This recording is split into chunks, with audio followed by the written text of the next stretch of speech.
Hello everyone, welcome back to one more series. ఈ series వచ్చేసరికి dosas 7 different types of dosas చూపించబోతున్నాను ఈరోజు నుండి.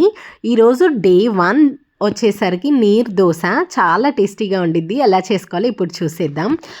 ఇక్కడ నేను నైట్ చేసుకుంటున్నాను అనమాట ప్రిపరేషన్స్, రేపు మార్నింగ్ బ్రేక్ఫాస్ట్లోకి. ఇక్కడ నేను నైట్ 1 కప్ రైస్ తీసుకొని దాన్ని నీట్గా వాష్ చేసేసాను. ఇక్కడ మనం ఏంటంటే రేషన్ బియ్యం అయినా తీసుకోవచ్చు, లేదంటే సోనా మసూరి రైస్ అయినా తీసుకోవచ్చు, ఏదైనా పర్లా. నేనైతే రేషన్ బియ్యం తీసుకున్నాను.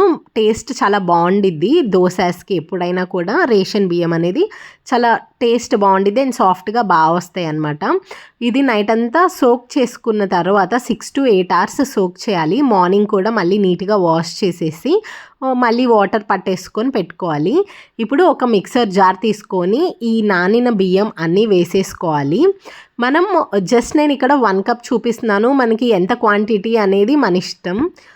జస్ట్ కొంచెమే చూపిస్తున్నాను కాబట్టి ఇక్కడ నేను 1 కప్పే తీసుకున్నాను. ఏంటంటే ఇక్కడ ఈజీగా మనకి ఒక 10 దోసెస్ అయితే ఈజీగా వచ్చేస్తాయి.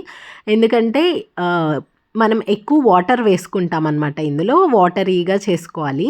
ఇక్కడ నేను మిక్సర్ జార్లో కొంచెం తొక్కు తీసేసిన కొబ్బరి, పచ్చి కొబ్బరి అండ్ బియ్యం, కల్లుప్పు, కొంచెం వాటర్ వేసి ఇలా చూపిస్తున్నట్టు మిక్సీ పట్టించుకొని తీసుకున్నాను. దీనిలోనే మళ్ళీ మిక్సీ జార్లోనే ఇంకొంచెం నీళ్లు తీసుకొని అవి కూడా మంచిగా అలాగా వాష్ చేసినట్టు పెట్టేసి మొత్తం దీంట్లోకి వేసేసుకున్నాను గిన్నెలోకి.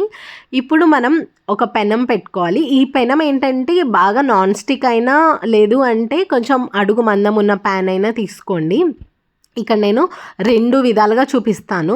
ఫస్ట్ వచ్చేసరికి ఒక దోశ ప్యాన్లో చూపిస్తున్నాను.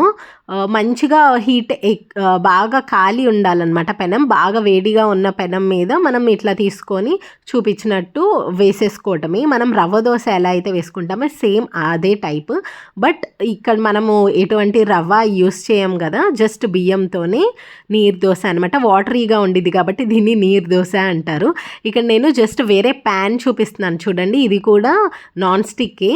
ఇలా ప్యాన్లో వేసేసుకొని పైన లిడ్ పెట్టేసుకొని మనము సెకండ్ సైడ్ టర్న్ చేయాల్సిన అవసరం లేదు. ఇది చూపిస్తున్నట్టు జస్ట్ ఫోల్డ్ చేసుకొని సర్వ్ చేసేసుకోవచ్చు. వేడిగా సర్వ్ చేసుకోండి, చాలా టేస్టీగా ఉండిద్ది. లేదు కొంచెం తర్వాత తింటాము అనుకుంటే చిల్లులు గిన్నె కానివ్వండి, మెస్ లాగా ఉంటుంది కదా, వాటి మీద అట్లా పెట్టి కొంచెం చల్లారనిచ్చి సర్వ్ చేసుకోండి. సో ఈ దోశకి మనకి కోకోనట్ చట్నీ ఉంటుంది కదా, పచ్చి కొబ్బరితో చేసుకున్న చట్నీ చాలా టేస్టీగా ఉండిద్ది. ఒకసారి ట్రై చేయండి. ఎలాంటి సిరీస్ చూడాలనుకుంటున్నారా కమెంట్ చేయడం మర్చిపోకండి. Thank you so much for watching this video. Please like, share, comment and subscribe to